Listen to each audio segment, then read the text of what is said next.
Anda kembali di Kabar Siang, pemirsa. Kawasan Jalan Siulan, Tohpati, Denpasar Timur adalah kawasan paling terdampak banjir yang menerjang kawasan Denpasar Timur.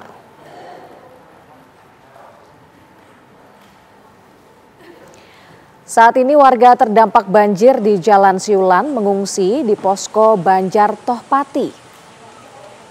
Posko tersebut lokasinya tidak jauh dari permukiman. Terdapat 52 warga yang mengungsi di posko Banjar Tohpati, sedangkan puluhan lainnya mengungsi di posko Sasana Tarung Derajat, Desa Kesiman, Kertalangu.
Pemirsa, Kepala BNPB Pusat menyatakan bahwa penyebab banjir yang melanda Pulau Bali adalah akibat fenomena alam gelombang Rossby.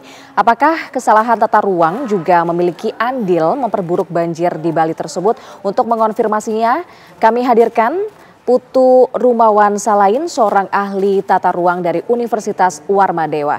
Selamat siang, Pak Putu. Selamat siang. Ya Pak Putu, tentunya tanpa mengesampingkan mengenai intensitas hujan yang tinggi di Bali.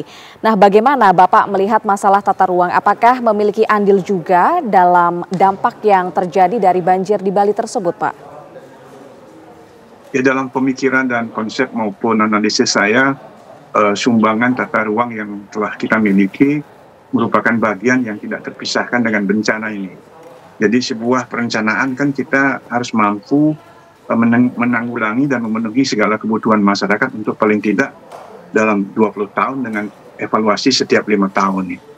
Dengan menyampingkan tadi intensitas maupun durasi daripada hujan, berarti ada sesuatu yang salah di perencanaan.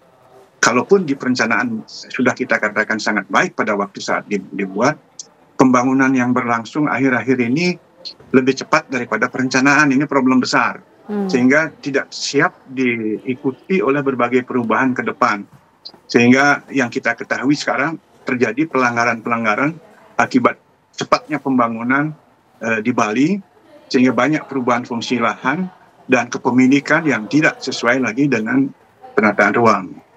Kemudian yang berikut, dengan jumlah penduduk yang begitu padat, khususnya misalkan di Denpasar kita lihat hampir 900.000 jiwa bermukim di kota Denpasar yang sempit, itu menyebabkan terjadi berbagai fungsi-fungsi pembangunan yang sangat-sangat marak terjadi, dan itu berbagai fungsi berebut mencari lokasi, sehingga akhirnya terdampak menjadi bagian-bagian yang berubah tanpa mengikuti prosedur perizinan maupun prinsip-prinsip dalam pembangunan dan khususnya tata ruang.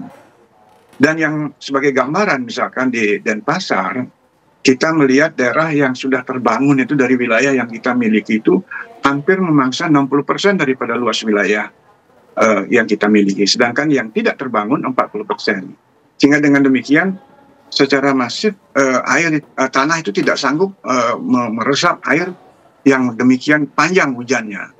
Dan ini ditingkahi lagi oleh pembangun-pembangun yang masyarakat yang sedang gencar membangun ini, banyak diantaranya menggunakan tutupan lahan itu dengan perkerasan. Jadi sehingga daya resap bumi itu semakin limitasi terjadi, berkurang begitu. Dan inilah yang akhirnya membuat limpahan air hujan, dan air hujan yang melimpah meluap ke jalan-jalan, lalu ke jalan mencari tempat yang terendah, di sungai lalu berebut tempat meluap. Nah, akhirnya ke segala permukaan. Dan ini dengan hujan yang hampir di seluruh Bali ini luar biasa, dan saya ingin menyampaikan duka yang sedalam-dalamnya bagi keluarga yang meninggal akibat banjir ini, dan ini merupakan banjir yang cukup parah, sangat parah lah dalam periode kali ini, dan mudah-mudahan sampai akhir tahun ini tidak kita alami. Karena biasanya bulan yang diakhiri dengan akhiran ber itu akan terjadi hujan banyak, sehingga sampai Desember ini kemungkinan besar akan masih ada hujan. Apakah nanti disebabkan oleh badai, oleh yang lain-lain, itu perlu kita pikirkan. Dan perlu juga dicermati, dengan kemajuan teknologi sekarang ini, saya khawatir dalam situasi yang terjadi ini, kenapa kok di Tukar Badung meluap air hujannya? Kemudian di Siulan kenapa airnya meluluh lantakkan beberapa rumah? Di dalam sistem teknologi pengairan yang di tata ruang yang dikaitkan dengan tata ruang, mestinya kan ada pembagian pintu-pintu yang bisa dibuka, kapan dibuka, kapan ditutup, dan kemana arus-arus yang akan dicapai oleh aliran sungai. Saya khawatir mungkin ada keterlambatan membuka pintu, atau juga kesalahan membuka pintu yang mesti harus dialiri. Ini harus dicek mestinya pada petugas-petugas itu. Dan saya sangat berharap bahwa adanya teknologi yang canggih ini sudah bisa melalui teknologi IT memantau permukaan air sungai. Jadi kalau yang berlebihan bisa kita segera tanggapi oleh para petugas ke lapangan untuk mengatur atau memanage pintu mana yang harus dibuka, lalu di mana dikelola. Jadi ini menurut saya perlu ada revisi di dalam tata ruang. Dan untuk dipahami kejadian di Bali ini, kita di Bali ini memiliki saluran air yang bersatu antara irigasi dan drainase. Jadi irigasi dan drainase itu menyatu, sehingga dengan demikian pasti akan terjadi kelebihan beban, belum lagi ditimpali karena menumpuknya sampah. Baik. Inilah yang menjadi problem besar ke depan untuk kita di Kota Denpasar atau di kota-kota padat yang lainnya di seluruh Bali. Oke. Tapi bagaimana dengan perkembangan pariwisata? Karena perkembangan pariwisata juga dianggap berpengaruh terhadap sistem tata ruang di Bali, resapan air berkurang. Nah, seberapa benar sebenarnya narasi tersebut, Prof. Putu? Ya, itu sangat benar. Jadi karena memang kita ketahui peruntukan fungsi lahan itu kan sudah diatur di dalam Perda. Tetapi di belakang hari banyak beberapa hal perubahan tuh dengan berbagai istilahnya tema-tema yang baru. Kita ketahui di daerah wilayah Sanur misalkan pariwisata sekarang sudah banyak ada perubahan-perubahan, entah bangunan hotel yang besar, kemudian fasilitas perbelanjaan yang besar, dan itu memahan lahan yang luar biasa. Belum kita ketahui cara mereka mengatur mengolah air di permukaan halaman mereka. Dan inilah menurut saya menjadi sebab, karena tidak hanya terjadi perkembangan di daerah wilayah Kota Denpasar di bagian selatan, tetapi juga di hulu. Jauh ke utara, ke depan, ke Gianyar, ke Kintamani, Bedugul, itu banyak fasilitas pariwisata baru yang dibangun, sehingga tutupan lahan ini berkurang dan menyebabkan juga beberapa aliran air berubah.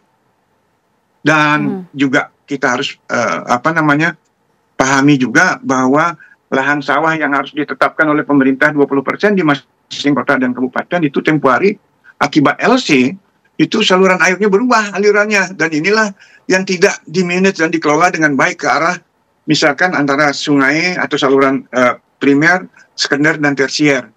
Tidak terpadu dia. Jadi maaf, dalam hal ini keterpaduan antara infrastruktur di dalam tata ruang ini perlu dibenahi ulang sehingga tidak terjadi lagi kejadian ini. Menurut saya ini ketidakmampuan manusia lah di dalam merancang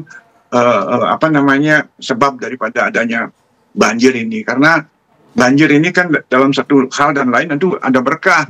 Karena di sisi yang lainnya kan kita juga butuh air. Jadi ini air ini semua kebuang ke laut sebenarnya. Yang secara teknologi atau secara keilmuan mestinya air-air ini kita kumpulkan di dalam suatu tempat, sehingga air ini bisa diolah lagi untuk air bersih, untuk yang lain-lainnya, untuk kebun, taman, dan lain yang dibutuhkan. Apalagi kita kaitkan dengan pariwisata yang sangat butuh banyak air. Sehingga jangan sampai pariwisatanya yang dapat air karena prioritas, tetapi masyarakatnya kekeringan, tidak mendapat air seperti yang terjadi sekarang ini. PDAM hampir tidak terjadwal katakan masyarakat mendapatkan air. Baik. Ini perlu serius tindakan ke depan ini, Mbak. Iya, kami sudah menangkap poin yang disampaikan tadi oleh Prof. Putu Rumawan Salayan selaku ahli tata ruang Universitas Warmadewa. Terima kasih sudah bergabung bersama dengan Kabar Siang TV One.